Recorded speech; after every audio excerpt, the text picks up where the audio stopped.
بسم اللہ الرحمن الرحیم۔ ناظرین حضرات، ایک بار پھر سے آپ سب کا ہمارے چینل دینی معلومات اسٹوڈیو میں دل سے استقبال ہے۔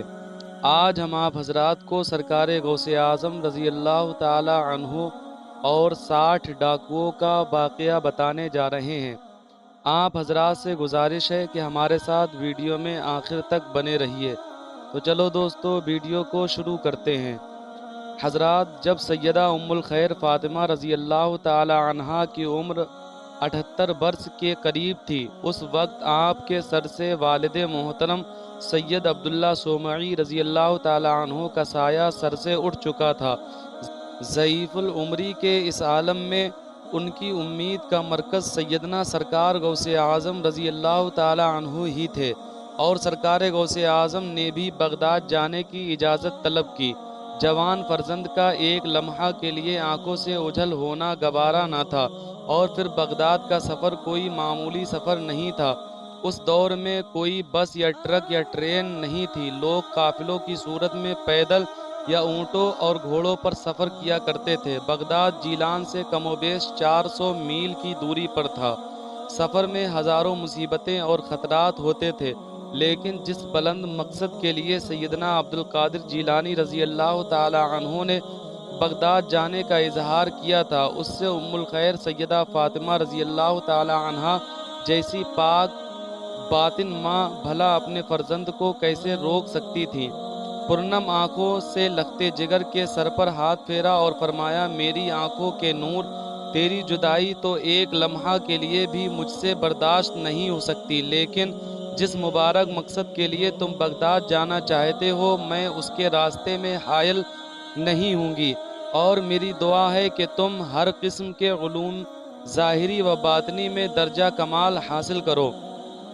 میں تو جیتے جی شاید اب تمہاری صورت نہیں دیکھ سکوں گی، لیکن میری دعائیں ہر حال میں تمہارے ساتھ رہیں گی۔ پھر فرمایا، تیرے والد محترم کے ترکہ سے 80 دینار میرے پاس ہیں، 40 دینار تیرے بھائی کے لیے رکھتی ہوں اور 40 دینار تیرے سپرد کرتی ہوں۔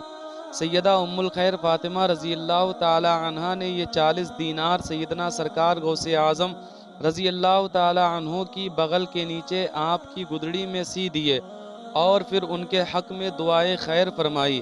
جب گھر سے رخصت ہونے کا وقت آیا تو سیدنا سرکار غوث اعظم رضی اللہ تعالی عنہ سے مخاطب ہو کر فرمایا، اے میرے لختے جگر عبد القادر، میری یہ نصیحت ہمیشہ یاد رکھنا کہ کوئی بھی مشکل آ جائے کبھی جھوٹ مت بولنا، ہمیشہ سچ بولنا۔ سیدنا سرکار غوث اعظم رضی اللہ تعالی عنہ نے عرض کیا، مادر محترمہ، میں صدق دل سے عہد کرتا ہوں کہ میں ہمیشہ آپ کی نصیحت پر عمل کروں گا۔ پھر سیدہ ام الخیر فاطمہ رضی اللہ تعالی عنہا اپنے نور عین کو رخصت کرنے کے لیے گھر سے باہر تشریف لائیں، ان کو گلے لگایا اور پھر ایک سرد آہ کھینچ کر فرمایا، جاؤ، تمہیں خدا کے سپرد کیا، وہی تمہارا حافظ و ناصر ہے۔ والدہ ماجدہ سے رخصت ہو کر سیدنا سرکار غوث اعظم رضی اللہ تعالی عنہ بغداد جانے والے ایک قافلہ کے ساتھ ہو لیے۔ اس دور میں طویل بیابانی راستوں میں تنہا سفر کرنا ممکن نہ تھا، لوگ قافلے بنا کر سفر کیا کرتے تھے۔ اس کے باوجود بھی بعض قافلے رہزنوں یعنی ڈاکوؤں کے ہاتھ لگ جاتے تھے۔ سرکار غوث اعظم رضی اللہ تعالی عنہ کا قافلہ جب ہمدان کے جنگل میں پہنچا تو جنگل میں چھپے ہوئے ڈاکو باہر نکل آئے اور سرکار غوث اعظم رضی اللہ تعالی عنہ کے قافلے پر حملہ کر دیا اور لوگوں کو مارنے لگے اور ان کا مال لوٹنے لگے۔ حضرت سیدنا غوث اعظم رضی اللہ تعالی عنہ اطمینان سے ایک طرف کھڑے رہے۔ ڈاکوؤں نے سوچا کہ اس لڑکے کے پاس بھلا کیا ہوگا۔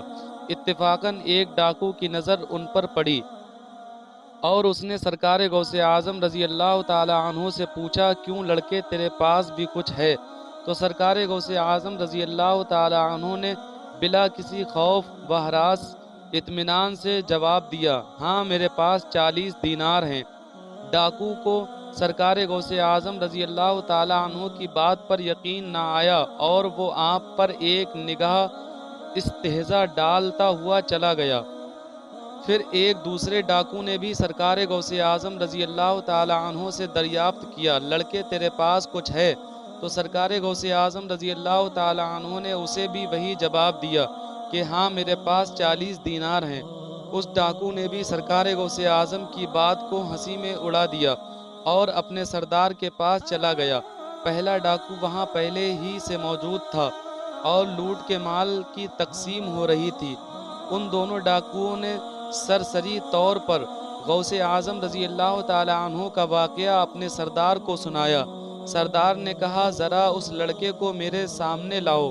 اتنا سن کر دونوں ڈاکو بھاگتے ہوئے گئے اور سیدنا سرکار غوث اعظم رضی اللہ تعالیٰ عنہ کو پکڑ کر اپنے سردار کے پاس لے گئے، جو ایک ٹیلے پر اپنے ہمراہیوں کے ساتھ لٹا ہوا مال تقسیم کرنے کے لیے بیٹھا تھا۔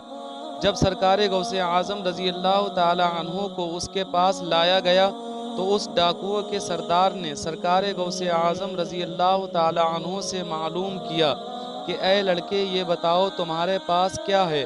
تو سرکار غوث اعظم رضی اللہ تعالیٰ عنہ نے ارشاد فرمایا کہ میں نے پہلے بھی تمہارے 2 ساتھیوں کو بتایا ہے کہ میرے پاس 40 دینار ہیں۔ یہ سن کر اس ڈاکوؤں کے سردار نے کہا کہ اچھا وہ کہاں ہیں؟ تو سرکار غوث اعظم رضی اللہ تعالیٰ عنہ نے اپنی صدری کو ادھیڑا اور اس میں سے 40 دینار باہر نکال کر ان ڈاکوؤں کے سردار کے سامنے رکھ دیے۔ یہ دیکھ کر ڈاکو اور ڈاکوؤں کا سردار حیران ہو گئے اور اس نے سرکار غوث اعظم رضی اللہ تعالیٰ عنہ سے عرض کیا کہ اگر تم اپنا مال ہم سے چھپا لیتے تو شاید تمہارا مال بچ جاتا۔ تو سرکار غوث اعظم رضی اللہ تعالیٰ عنہ نے ارشاد فرمایا کہ مال تو بچ جاتا لیکن میں اپنی ماں سے کیا ہوا وعدہ کیسے توڑتا؟ تو ان ڈاکوؤں کے سردار نے پوچھا تم نے اپنی ماں سے کیا وعدہ کیا تھا؟